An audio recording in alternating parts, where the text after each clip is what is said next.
Maintenant, nous allons voir la définition et les appels de fonctions.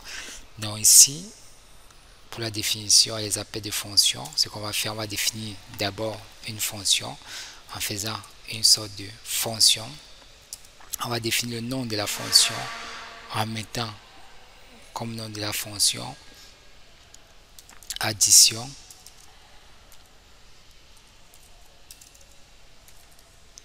Ok. Bien, on va mettre affiche yellow. Ok, ça on va faire commencer comme ceci avec une simple fonction et on va mettre maintenant écho de yellow.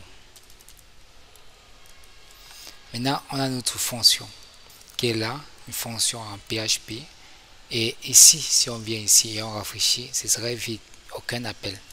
Maintenant ça c'est la définition d'une fonction. Donc la définition d'une fonction commence par fonction suivi du nom de la fonction qu'on veut définir à cela avec les parenthèses qu'on veut faire là et à les guillemets et à l'intérieur on met une suite d'instructions.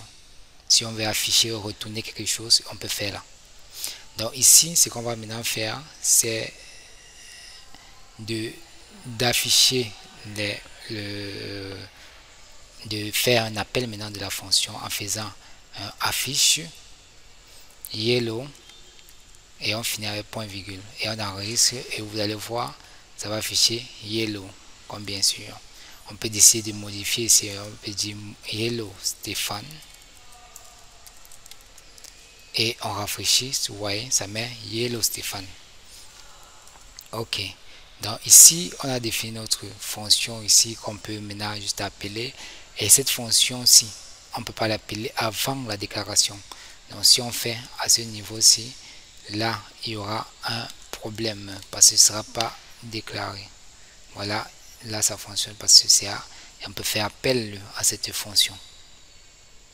Donc pour moi, donc ici ce qu'on va maintenant faire, c'est de définir un paramètre à cette fonction en disant que ceci, ce test-ci doit passer en paramètre. Donc ici on va définir le paramètre qui est le nom de la personne et c'est ce nom-ci qu'on va mettre là, nom. Maintenant si vous avez appelé ça partout et que vous voulez définir une valeur par défaut, vous pouvez mettre là nom. Vous pouvez mettre là Stéphane par défaut, ce qui va faire en sorte que ça va résoudre le problème. Voyez, s'il ne met pas, ça prend la valeur par défaut. Et ici, je vais mettre entre côtes pour que ça puisse reconnaître. Et si je rafraîchis, ça va me laisser Stéphane. Mais si je mets une valeur par défaut ici, entre guillemets, je mets par exemple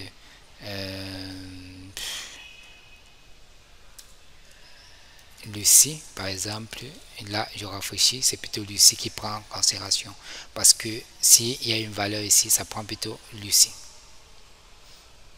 Maintenant, si je ne mets pas de valeur ici, ça veut dire qu'il faut absolument renseigner et là, ça ne change pas. Ok, là, ça concerne les choses en prenant les fonctions en paramètres. Ok, on peut avoir encore une autre fonction, par exemple, qui va calculer un certain nombre de choses et décliner fonction calcul.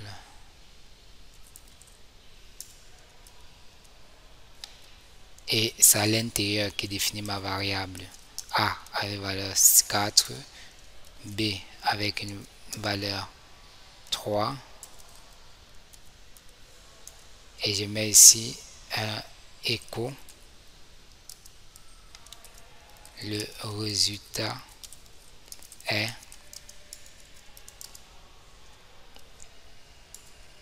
bon, je vais mettre résultat et résultat et je vais le définir à ce niveau-ci en disant le résultat est égal à A plus B. Et ici je fais cela, là je renseigne, là c'est bon, ça n'affiche rien. Pourquoi? C'est parce que je n'ai pas fait appel. Et ici je vais faire d'abord un écho de ceci pour que on puisse voir l'information. Ici, on dit le résultat est 7. Ok. On voit le résultat est 7. 4 plus 3, c'est 4 plus 3, 7. Ok. Maintenant, on va voir par la suite l'utilisation des paramètres spécifiquement avec retour dans les fonctions.